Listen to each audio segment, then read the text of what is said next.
Hello, my spicy friends. Today, I'd like to share with you my list for the top 10 worst charge moves in Pokemon Go PvP. Now, I would say this is a pretty big deal for most Pokemon Go PvP players because it turns out that there are some charge moves in the game that are pretty bad. Most of them aren't, especially after my last video made a couple of years ago. Niantic has really upped their game and buffed a lot of the bad moves into being either good or just not terrible. Now, I think this is definitely a very interesting topic for discussion as well, because as for what exactly the worst moves in the game are, there isn't really a good way to define it. You could just sort by damage per energy. I know some people do that, but if you were to do that, you would miss out on a lot of other aspects of moves, such as their additional effects or their bait utility. So the rules for this list are pretty simple. The moves that have identical stats, duplicates of each other, will be listed together to save space, because if I didn't do this, this video would get very, very repetitive. Just this list in general too. And also, no unused moves. So none of the rap clones in the game, or the Giga Drain or Heart Stamps or whatever, none of that stuff is going to be in this video, because those are also just kind of a waste of space because they're not really in the game. And also, I'd like to have some footage of all the moves in the game if possible, because that would just make this a bit more of an interesting video. It wouldn't really affect my rankings very much, but if you really want to know, you can probably figure it out. If you disagree with this video, feel free to tell me in the comments or something, let's have a debate or something, or get get this video going on the algorithm or whatever. It'd be fun. Anyway, let's get started. Number 10 is Psycho Boost. Now, as any of you who have stuck around since my original video was published in 2021 might have remembered, I criticized this move for being not very strong. It has very good damage per energy, but it's just not really strong enough to deserve its debuff, which turns its users into basically wet noodles. This is very obvious when it's being used by something like Deoxys Defense, where once it uses Psycho Boost and does like 30%, it becomes a completely useless Pokemon. It's pretty good on Deoxys attack, but generally I'm trying to avoid basing the viability of these moves on just like the Pokemon that have them, and just more the moves themselves, which I know is a little strange, a little bit subjective maybe, but my point is Psycho Boost is just a very underwhelming move that barely does anything, and just turns the user into a weak, useless Pokemon. Number 9, Low Sweep and Vice Grip. These are both bad bait moves that are rarely seen.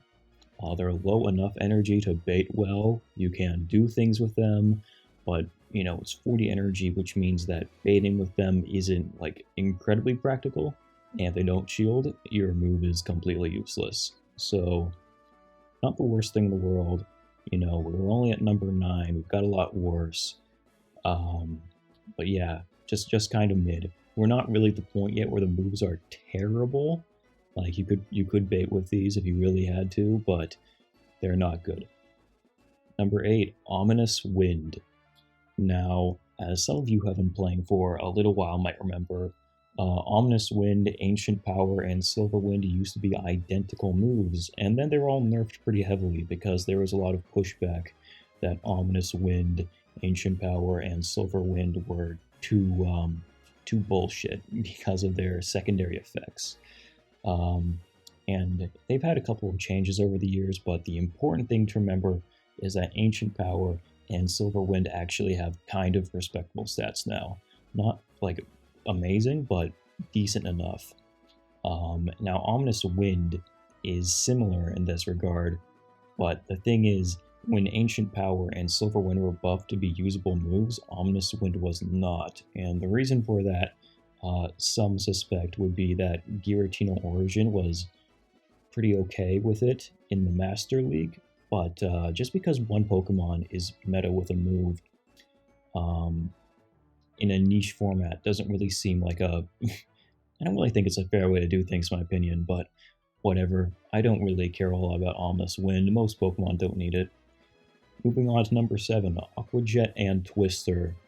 Now, these moves can be used to bait sometimes. Not a ton to say. These are kind of... I think these are like a little bit worse than stuff like Low Sweep and Vice Grip, just because they're both identical damage to energy costs. If that's making any sense. I think it does. Now, these are actually statistically identical to Ominous Wind as well, as you can see.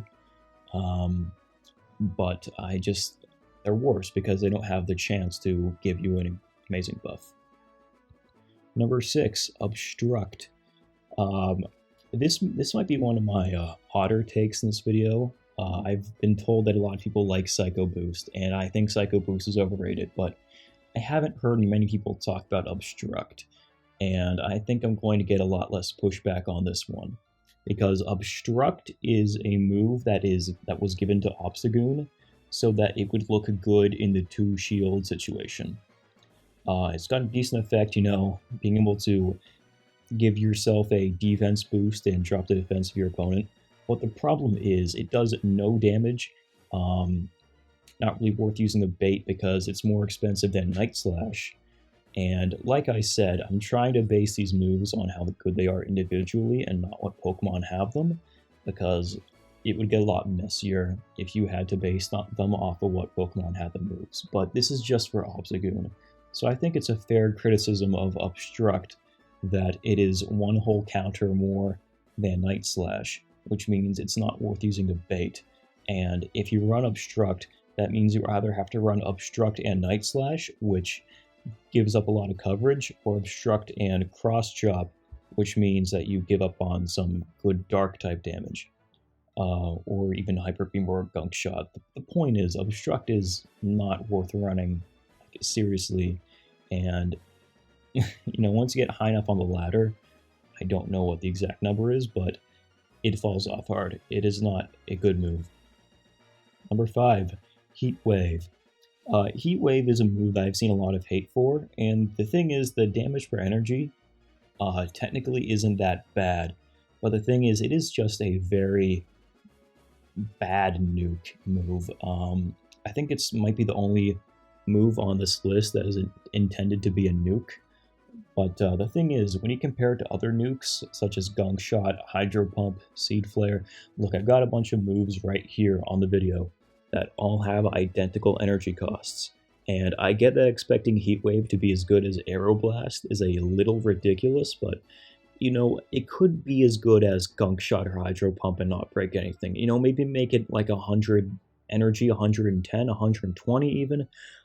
You know, anything that has Heatwave would rather run basically any other nuke. Probably either Overheat or Fire Blast, or even something like Brave Bird, because a lot of flying types get this for some reason.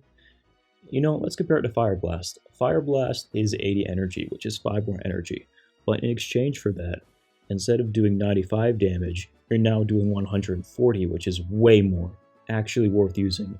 Heatwave is basically never worth using as a nuke. Number 4, Water Pulse and Psybeam. Now we're getting to the point in the video where the moves are actually just really bad.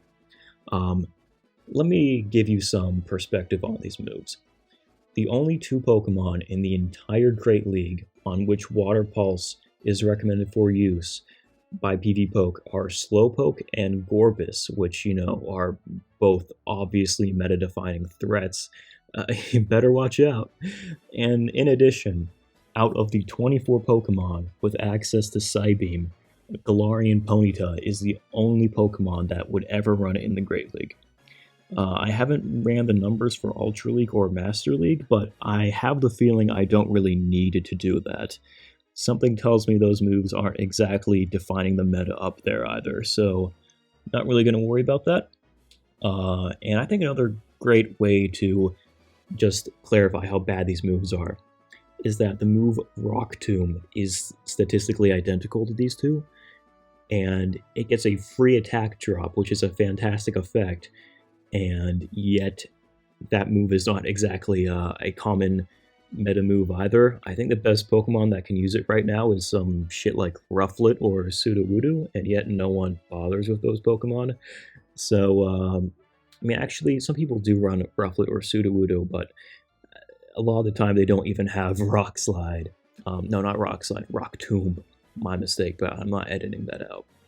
So, I know that was a lot to say, but the point is these moves are mid. Let's move on. Number 3, Air Cutter, Draining Kiss, Flame Wheel, Mirror Coat, Nightshade, Swift. These are all statistically the exact same move. And you know what? Here's the thing. Their DPE compared to damage per energy, I don't want to sound like a turbo nerd or confuse you guys, but the thing is, they are 60 damage for 55 energy. That is terrible damage per energy. They are not strong enough to be nuke moves. They are not cheap enough to be bait moves. They serve basically no purpose, and the only one out of all these moves I can think of that is like ever ran ever might be something like, I don't know, the very rare Flame Wheel, Alolan Marowak, I suppose, but, you know, that's not even really that good. There's barely anything on this list you would ever actually want to run. They are all bad. Now, coming down to number 2, we have Frustration. I actually spent quite a bit of time debating with myself if I wanted to run Frustration, Frustration. I want to put Frustration or Struggle in number 2 or number 1. And I think an argument could be made for either, because they are both moves that are intentionally terrible. You will never want to run these moves under any circumstances. But I decided that Frustration was just a little better than Struggle, and I'll tell you why. Even though Struggle has the better damage per energy at 35 to 100, compared to Frustration's 10 to 70, the damage output with both moves is so low. That doesn't really matter. And the fact that Frustration has 30 less energy means you might do a little bit more chip with it. Now, you might argue the 25 extra damage from Struggle is important. You know, that's why I was a little bit unclear about which of these moves is the worst one. So, yeah, let me know what you guys think. Anyway, number 1, we have Struggle. I pretty much explained why it's the worst move in the game, and either way, I don't think I really need to tell you guys why these two moves are the worst in the game. I think these two being here, everyone saw it coming. Intentionally dog shit, does no damage, more expensive than Frustration. I don't know what else there's to say, man. This move is bad. Anyway, if you stuck this video for so long, I want to say thank you all to my spicy friends here for watching, and thank you all for sticking with me until 2024. I hope you all have a fun and spicy new year. Take care, everyone.